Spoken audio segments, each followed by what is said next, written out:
ರಾಷ್ಟ್ರೀಯ ಶಿಕ್ಷಣ ನೀತಿ ನೀಟ್ ಪರೀಕ್ಷೆ ಅಕ್ರಮದ ವಿರುದ್ಧ ವಿದ್ಯಾರ್ಥಿಗಳು ಸಿಡಿದೆದ್ದಿದ್ದಾರೆ. ಜೊತೆಗೆ ಕಾಕ್ರೋಚ್ ಜನತಾ ಪಾರ್ಟಿಯವರು ಕೂಡ ಸಂಸತ್ ಚಲೋವನ ಅಭಿಯಾನವನ್ನು ಮಾಡಿದ್ರು. ದೆಹಲಿಯ ಜಂತರ್ ಮಂತರ್ನಲ್ಲಿ ವಿದ್ಯಾರ್ಥಿಗಳು ಪ್ರೊಟೆಸ್ಟ್ ಮಾಡಿದ್ರು. ಭಾರೀ ಹೈಡ್ರಾಮಾ ನಡೆದಿದೆ. ಅವರ ಮೇಲೆ ಪೊಲೀಸ್ ಲಾಠಿ ಚಾರ್ಜ್, ಅಶ್ರುವಾಯು ದಾಳಿ ಎಲ್ಲವೂ ಕೂಡ ನಡೆದಿದೆ.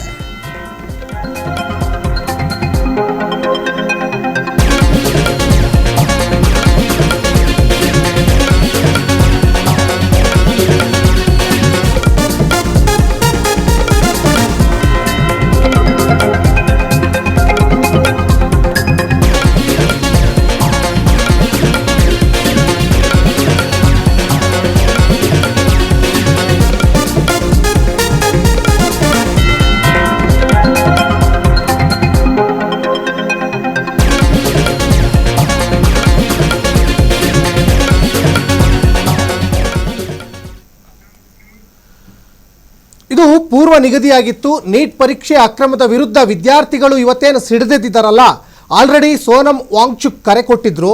ಹಾಗಾಗಿ ಕಾಕ್ರೋಚ್ ಜನತಾ ಪಾರ್ಟಿಯವರು ಇವತ್ತು ಸಂಸತ್ ಚಲೋ ಮಾಡಿದ್ರು. ದೆಹಲಿಯ ಜಂತರ್ ಮಂತರ್ನಲ್ಲಿ ವಿದ್ಯಾರ್ಥಿಗಳು ಪ್ರತಿಭಟನೆ ಮಾಡ್ತಾ ಇರುವಂತಹ ದೃಶ್ಯಾವಳಿ ಗಮನಿಸ್ತಾ ಇದ್ದೀರಾ.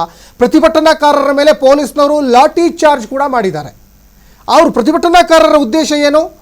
ಈ ನೀಟ್ ಅಕ್ರಮ ಯಾಕಾಯಿತು? ಈ ನೀಟ್ ಅಕ್ರಮದ ವಿಚಾರದಲ್ಲಿ ಈ ಧರ್ಮೇಂದ್ರ ಪ್ರಧಾನ್ ಏನಿದ್ದಾರಲ್ಲ, ಕೇಂದ್ರ ಶಿಕ್ಷಣ ಸಚಿವ, ಅವರು ರಾಜೀನಾಮೆ ಕೊಡಬೇಕಂತ ಮೊದಲಿನಿಂದಲೂ ಕೂಡ ಪಟ್ಟನ್ನು ಹಿಡಿದಿದ್ರು.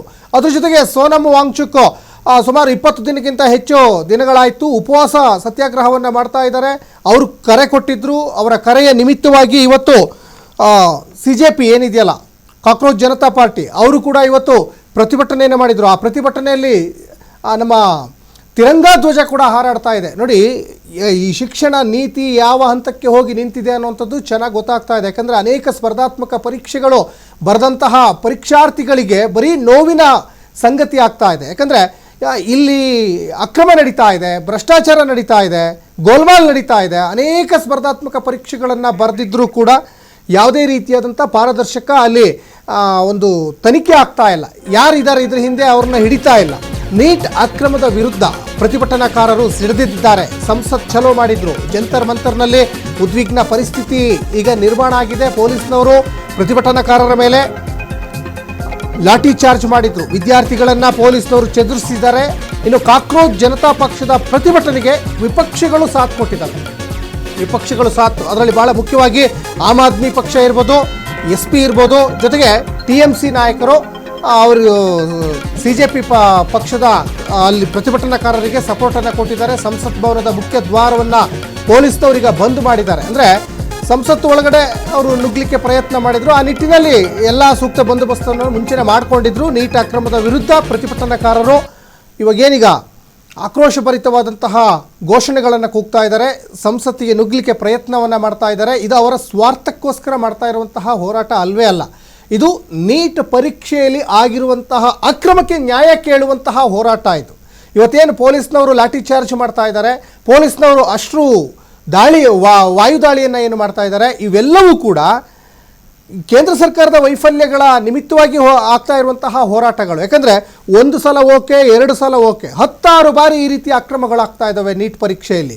ಈ ನೀಟ್ ಪರೀಕ್ಷೆ ಇರ್ಬೋದು ಅಥವಾ ಬೇರೆ ಬೇರೆ ಸ್ಪರ್ಧಾತ್ಮಕ ಪರೀಕ್ಷೆಗಳ ಪರಿಶ್ರಮ ಕೇವಲ 1-2 ವರ್ಷದ ಪರಿಶ್ರಮ ಅಲ್ಲ. 16 ವರ್ಷಗಳಿಂದ ಕಷ್ಟಪಟ್ಟು ಮಕ್ಕಳು ಓದಿರ್ತಾರೆ. ಕುಟುಂಬಸ್ಥರಿಂದ ದೂರ ಇದ್ದು, ಸಂಬಂಧಿಕರಿಂದ ದೂರ ಇದ್ದು, ಬರೀ ಓದಿಗೋಸ್ಕರನೇ ಒಂದು 18ರಿಂದ 19 ಗಂಟೆಗಳ ಸಮಯ ದಿನಕ್ಕೆ ಮೀಸಲಿಟ್ಟಿರ್ತಾರೆ. ಅವರ ಕನಸು ಈಗ ಭಗ್ನ ಆಗಿದೆ. ಅವರ ಕನಸಿಗೆ ಕೇಂದ್ರ ಸರ್ಕಾರ ಕೊಳ್ಳಿ ಇಟ್ಟಿದೆ. ಅವರ ಉಜ್ವಲ ಭವಿಷ್ಯಕ್ಕೆ ಇವತ್ತು ತಣ್ಣೀರನ್ನು ಹಾಕಿಬಿಟ್ಟಿದೆ. ಹಾಗಾಗಿ ಇವತ್ತು ಅದಕ್ಕೆ ನ್ಯಾಯ ಕೇಳುವ ನಿಮಿತ್ತ ಇವತ್ತು ಹೋರಾಟಗಳು ನಡೀತಾ ಇದ್ದಾವೆ. ಆಕ್ರೋಶಗಳು ಈಗ ಕೇಳಿ ಬರ್ತಾ ಇದ್ದಾವೆ. ಇನ್ನು ನೀಟ್ ಅಕ್ರಮದ ವಿರುದ್ಧ ದೇಶದಾದ್ಯಂತ ವಿದ್ಯಾರ್ಥಿಗಳು ಆಕ್ರೋಶವನ್ನು ವ್ಯಕ್ತಪಡಿಸ್ತಾ ಇದ್ದಾರೆ. ಇದು ಯಾವುದೋ ಒಂದು ಪ್ರಾಂತ್ಯಕ್ಕೆ ಸೀಮಿತ ಅಲ್ಲ, ದೇಶದಾದ್ಯಂತ. ದೆಹಲಿಯ ಜಂತರ್ ಮಂತರ್ನಲ್ಲಿ ಭಾರೀ ಪ್ರತಿಭಟನೆ ನಡೀತಾ ಇದೆ. ಪ್ರತಿಭಟನಾಕಾರರನ್ನು ಚದುರಿಸಲಿಕ್ಕೆ ಪೊಲೀಸ್ನವರು ಈಗ ಸೂಕ್ತ ಕ್ರಮ ಕೂಡ ತೆಗೆದುಕೊಂಡಿದ್ದಾರೆ.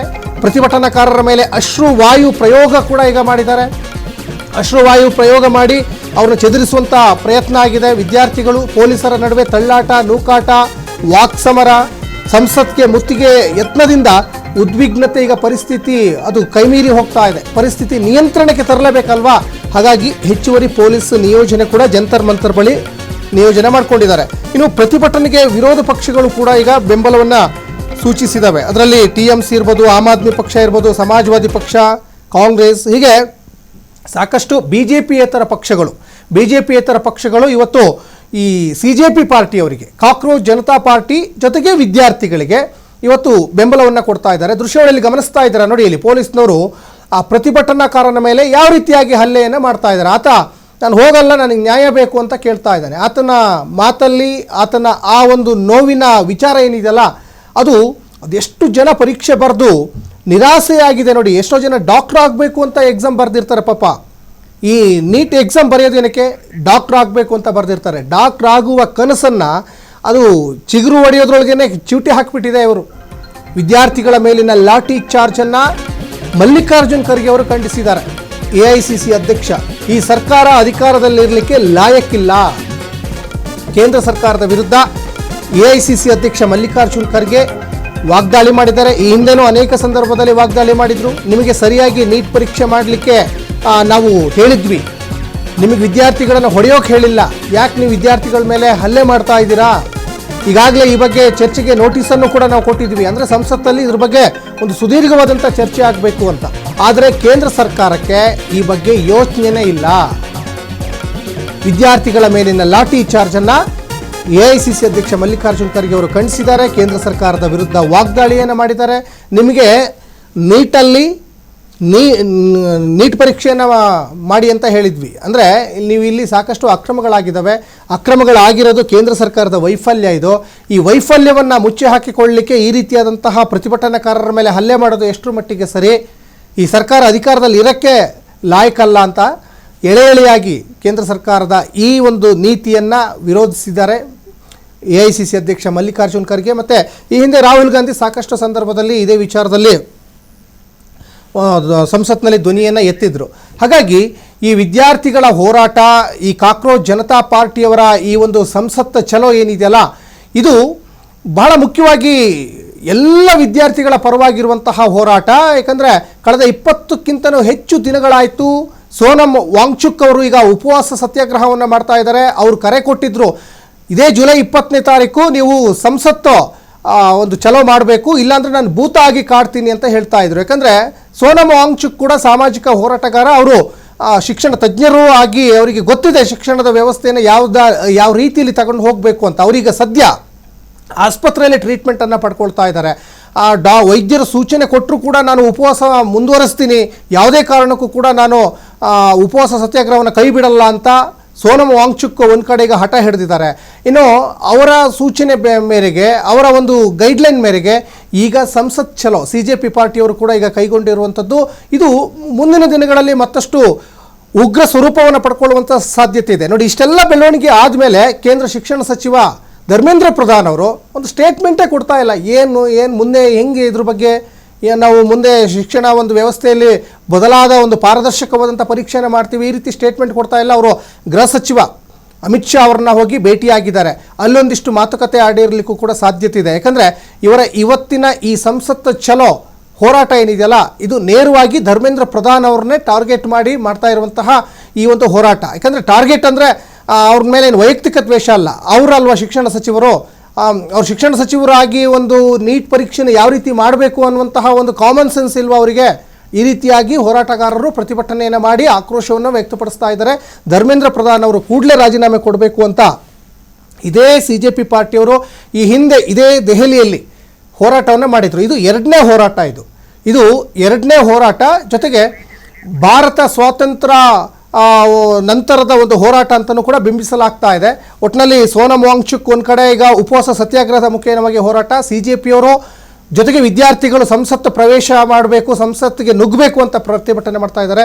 ಅವೆಲ್ಲ ಬೆಳವಣಿಗೆಗಳ ನಡುವೆ ಮಲ್ಲಿಕಾರ್ಜುನ್ ಖರ್ಗೆ ಕೂಡ ಮಾತಾಡಿದ್ದಾರೆ. ಏನೇನು ಮಾತಾಡಿದ್ದಾರೆ ಬನ್ನಿ ನೋಡ್ಕೊಬರೋಣ.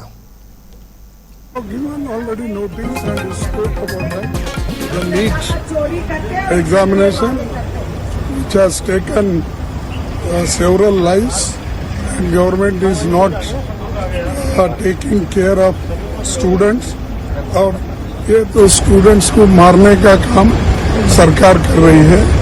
भाई आपको एग्जामिनेशन कंडक्ट करने को नहीं आता तो छोड़ो, दूसरे और किसी को दो.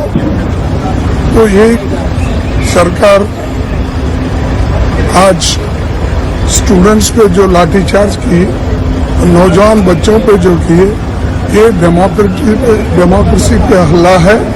और जो लोग अपने बात रखने के लिए दिल्ली आते हैं, उनके ऊपर ऐसी लाठीचार्ज अगर होती है और उनको अगर ऐसा डराया जाता है तो ये डेमोक्रेसी नहीं है।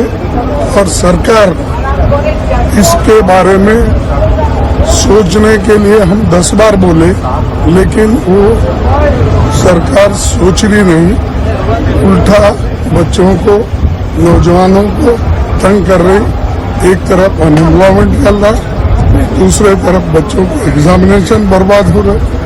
तो ये सत्ता में रहने के लायक नहीं है। सर, बहुत सारे इश्यूज आप लोगों ने उठाने की बात की है इस बार। चंदा चोरी, ये भी हमारा इशू है। 2 इश्यूज जो हम उठाए हैं। और चंदा भगवान के नाम पे उन्होंने चंदा जमा